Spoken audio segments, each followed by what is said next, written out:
Welcome back to part 2 of making corn black bean salsa and canning it.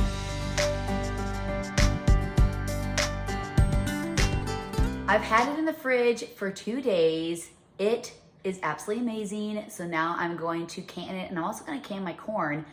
I had planned on doing it yesterday, but I bent over, blew my back out, and my back was kind of tweaky, and I knew it because I have been traveling so much, driving and sitting and plane rides and sitting. And I just knew, I could just tell. And so I twisted the wrong way, bent over to grab jars, done. So I basically had to sit all day and watch Christmas shows, which wasn't absolutely the most horrible thing, but I wanted to get this done just because I'm trying to get all my fall stuff wrapped up, and you don't want to leave it too long in the fridge because I don't want it to go bad. And 2 days is okay, but I did try it. It's absolutely amazing. I don't have to add any salt, maybe a sugar to sweeten it because it's maybe too salty. And then I want to show you too, because remember, I only added 4 cups of apple cider vinegar because it makes its own juices. So I'm gonna give you a close-up to show you what it looks like.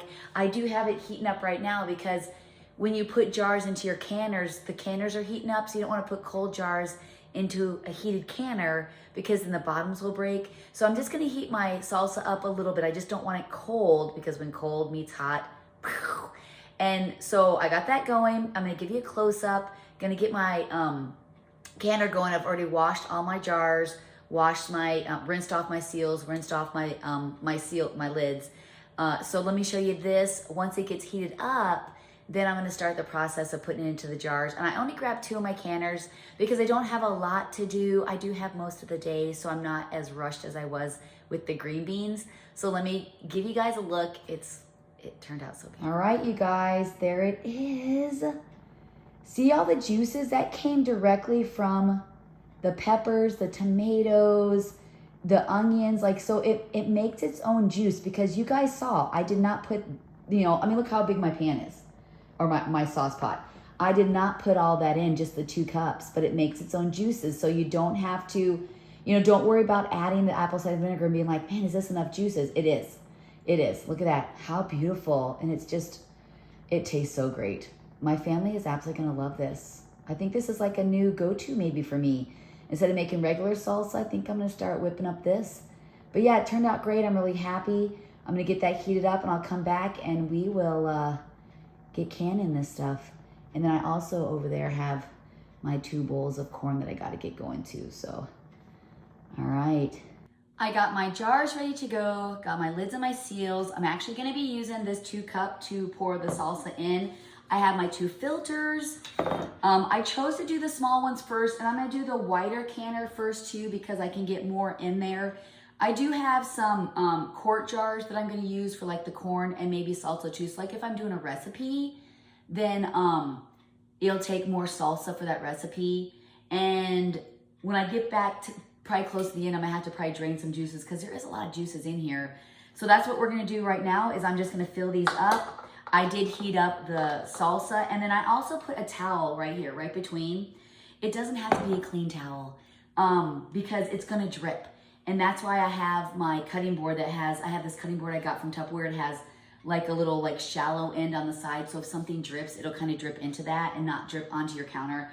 Because when you can, it's a mess. I mean, it is what it is. It's just a mess. So I'm gonna fill these jars up.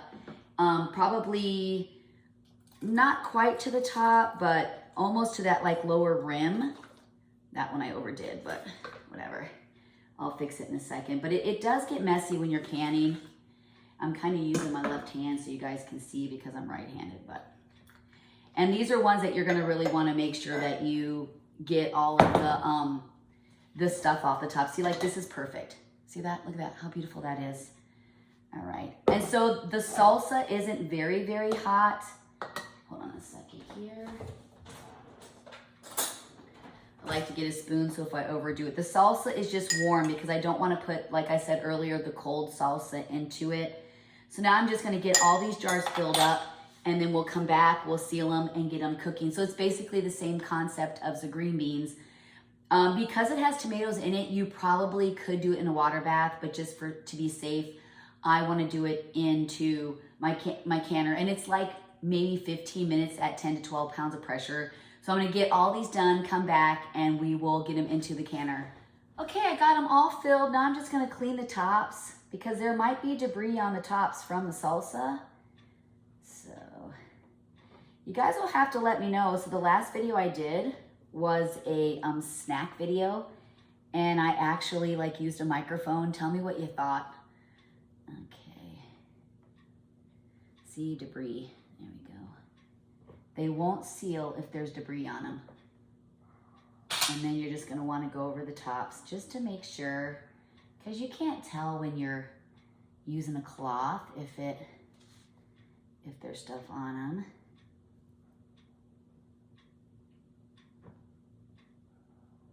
All right, now time for the lids. I'm not sure how many I can do in my canner, but I have 2 canners, so I'm pretty sure I'm gonna have enough here. And I did the wide mouth. The wide mouth seems to be a little easier when grabbing salsa out. Okay. Now the seals.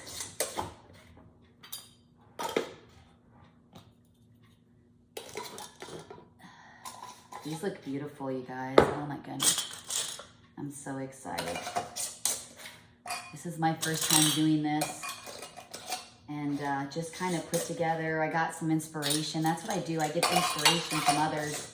But a lot of stuff I do is from me. I had to go get some more lids. All right. So these aren't hot, but they're warm. And we'll do that fat one first. I'm thinking I probably could get maybe 8 or 9 in there because normally you can get 7. And these are a lot smaller. I wish they'd come up with a system that you can layer. Like there's some kind of contraption that can hold the bottom layer. And then you can put cans on cans, but then there's a divider between. I would really love to see that. Maybe I could invent that myself, eh? Make billions. Could be a gabillionaire. Wonder what it's like being a gabillionaire. I don't know. Some people who are gabillionaires, they're workers. Some are gabillionaires, don't work at all. I don't know. Okay, now it's time to get into our canner. I got both canners going, so I was able to get 8 in each one.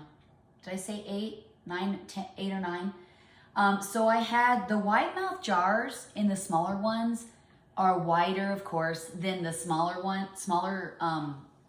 regular mouth jars. So I was able to stick a couple regular ones in there. So I got 2 going. I have just, I don't know, about a half a pot of salsa left. I am gonna keep some fresh and go get some chips today. And I did switch out, that was a 2 cup, and the 2 cup was putting too much into the jars. And it's easier to use, even though these are bigger jars. So I flipped to the 1 cup. And if you notice that some don't have juice, you can just take the juice out of one of the jars, like with a little teaspoon like I do, and then just switch it out. I mean, you want some juice, but you also want some stuff. So I'm thinking that these jars are probably going to, see that one's a little bit more, but I can just take it out with my handy dandy teaspoon. So I'm pretty sure that these are gonna finish my salsa. So for that big jar of salsa, it looks like I got, I can't remember, you guys, what was it, 16 or 19, but let's just say 16, 17 small, and looks like maybe 6 big. I'm kind of thinking I just fill them, I'll go back through them and add a little bit or take a little bit away. Really, there's not a lot of juices left. I'm pretty impressed, honestly. So yeah, I'm getting really close to the end here. But when I started canning, I've told you guys before that my mother and my mother-in-law are the ones that really helped me with my canning, really introduced it to me. We're getting down to the juices, so I'm gonna make sure this one has some nice stuff in it. And the first thing I ever made was green beans, because green beans is really the easiest you can do. Neither of them can potatoes. I just started canning potatoes because I'm like, well, can you can potatoes? And so I'm the one that started doing that, just because I just wanted to see. I wanted to see if you could do it, you know? Yep, so that's what it looks like it's gonna be. Perfect. That's like perfect. And I can get one more, so then I'm just gonna start doing my corn next. So I just gotta top off all these. A little pepper fell, we want every little bit we can. This one's a little much.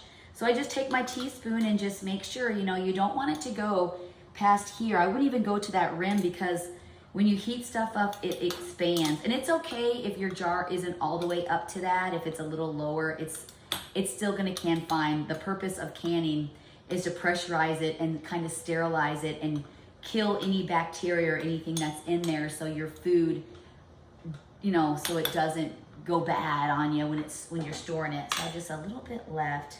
I'm gonna grab a spoon here. I found this at Goodwill for $1. Look at this. I love it. I use it all the time.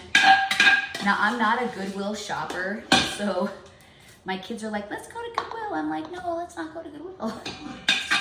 They are thrifters. They find the best stuff ever. I mean, my daughter, Haley, she'll come in with a sweater, and I'm like, that's cute. She's like, yeah, Goodwill, because she knows I'm not a Goodwill girl. All right, this is going to be so perfect. I can't even take it. This one needs a little bit more. Okay. Oh, those are heating up fast because they only have small jars in there. So let me get my weights. So remember, when the steam starts coming consistently, that's when you put the weight on. Then it's going to start heating up to a certain temperature. Once it heats up to a certain temperature, the little indicator, remember I showed you guys in the last ones, the indicator pops up and then the pressure begins. And then once it hits, and it's gonna go fast. So once it hits like 12 pounds of pressure, then I start timing it. And sometimes I might take it off maybe a minute or two earlier because it does take a while for the pressure to go back down. All right, so these are ready to go. I'm gonna wipe these and then just let them sit open. I have a little bit of juice I might put in them. And next up is gonna be the corn. Oh, you know, I'm telling you, it's such a relief when you get things done. And this is stuff that has been holding over my head. I still have carrots to do, potatoes, and I'm looking for more carrots. And then I'm going to dehydrate my onions for soups and recipes. I still have to do that.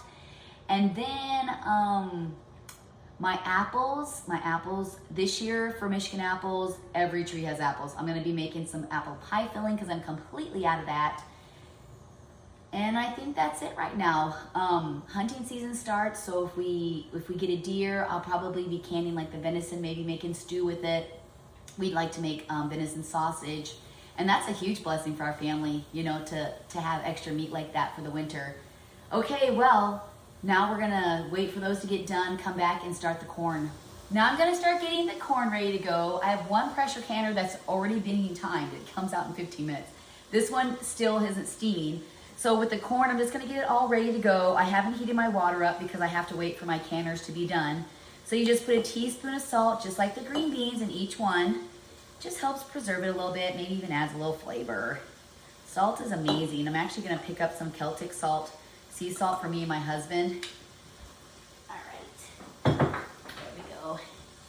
And we'll just start prepping this. I'll heat the water up once it gets a little closer to these other canners being done. And so just fill your corn with it.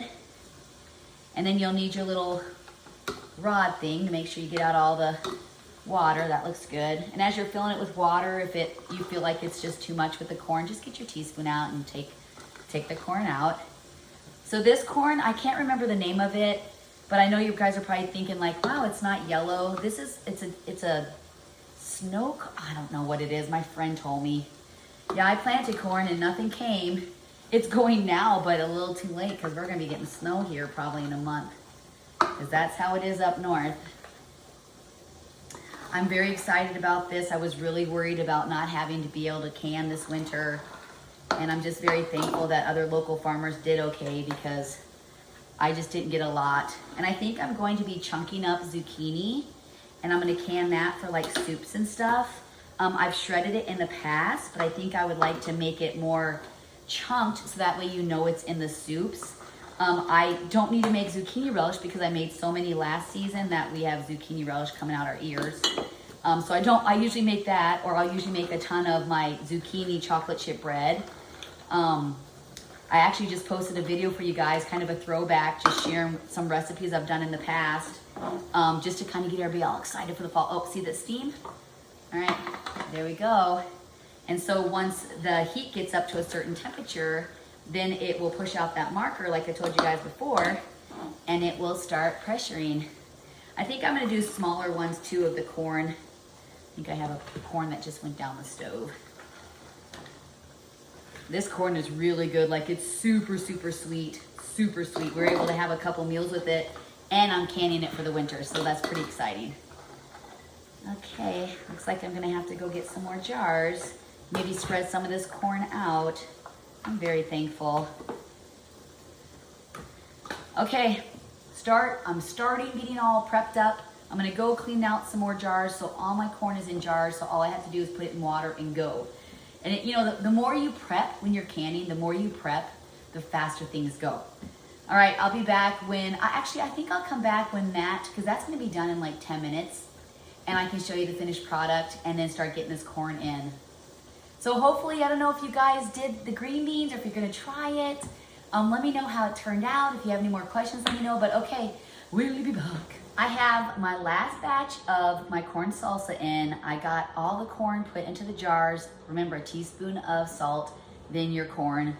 And I also got the water heated up. I put a little cold water in here because this one is really, really hot. It's not gonna have time to cool off. So I'm heating this up because I want the temperatures to be similar because I don't want the jars to break. So I got this all bubbling. I add a little bit of cold water to that. Now it's just time to fill the jars. And remember, it's gonna be really wet. It drips everywhere. And with the corn, it shouldn't be as hard to get the air bubbles out, not like the green beans. The green beans was kind of hard to get them in, but the corn is just, you know, little tiny pieces, so. And I can get 7 jars in. Those other jars were 8. Oh, I hear them. They are sealing that's music to my ears. Sealing as we speak. And then when you are pouring it, I would just go over another jar because it does leak and then you're not gonna have water all over the place. No, these look absolutely beautiful. My friend actually picked me up some more corn, but I think this corn is a different kind of corn, and I think that we're going to just eat it, use it for dinner. All right. So I got 1, 2, 6. So you only want to do how many will fit into your jar because then the water's going to get cold and you want to reheat the water once it's, oh, one sealing. You guys get to hear all things. Okay. So last time when I was doing beans, my thing that you go down the side for the air bubbles popped. It broke in half because it's been used quite a bit. So I'm just using a knife. I don't recommend doing this because if you go too far on the jars, you could crack the jars. So if you do have to use a butter knife, it's easier with a wide mouth. Just maybe don't touch the bottom. You're just trying to move it around to allow the water to get in between the kernels of corn. So when you're cooking it, when it expands, it won't pop your tops off. Okay, there we go. And I got my handy dandy. And so you have to really watch the corn because you're gonna see like little pieces of shucks on the corn. You're going to have maybe little tiny kernels, and any little thing that's on there, like just the smallest thing, will keep it from sealing. I noticed this one had a little bit of residue here. That's why after I clean them, I like to just run my finger on them to see if I feel any edges, but be careful too, because if you have a little cut on your jar, well, then it's Band-Aid time. All right, that looks good. Okay, I'll get these in the pressure canner. So for the corn, it's very similar to the beans. It's gonna be 35 to 40 pounds of pressure for about 40 minutes. And also inspect your seals just to make sure. Oh, I got one more here. Okay, there we go. Because there's nothing like going through all this work, like I told y'all on the green bean one, and then one doesn't seal. So we actually had to eat those green beans because I wasn't gonna run a whole pressure canner for one jar. So we had some fresh green beans for dinner. Wasn't a lot, but we had some. Okay. All right, now it's time to get these into the pressure canner. Move this out of the way. And then just set them in. Oh gosh, that one doesn't have a seal. See, I'm going too fast. There we go. Okay. So yesterday, I know I said this on my Monday morning mini vlog with Mom Bell. Well, it's not mini, I've been talking way too much. I was grabbing jars yesterday to do this, and my back tweaked, and I ended up on the couch all afternoon. And then I woke up today, still another little tweak, and I'm finding, I took some ibuprofen, I'm finding that moving does help. Maybe not the moving I'm doing right now, but I don't want to lose all this because, you know, the foods will only stay so long in the fridge, and I did a lot of work. I don't want to lose it, so I'm just trying to be very careful. Okay, get the heat going on that one. Wrong burner. That's the bad thing about a big stove. I still haven't memorized what burner is what burner. Okay, so this is gonna go, got the last thing of corn salsa in, and then one more, looks like 2, 4, 6, 8, 9, 10, two more batches and I'm done with corn. Look how beautiful these turned out. I got the corn salsa done and my canned corn. I ended up with 16, 18, 20, 20, 24 jars of corn salsa, and then 3, 6, 9, 12, 15 jars of corn. It looks absolutely beautiful. I got everything almost done. I have just 3 more jars left in the canner, but it turned out absolutely beautiful. Look at this. I mean, it's so beautiful. I mean, I just cannot wait to try it. But yeah, the corn's done. Now I'm gonna be moving on to other vegetables. But thank you so much for joining me on canning the corn and the corn salsa. Make sure to follow Just the Bells 10. Thank you so much. Have a, I'm gonna say, I always say see you later. I'm gonna say, have a wonderful September. Have a wonderful fall, y'all. There you go. Have a wonderful fall, y'all.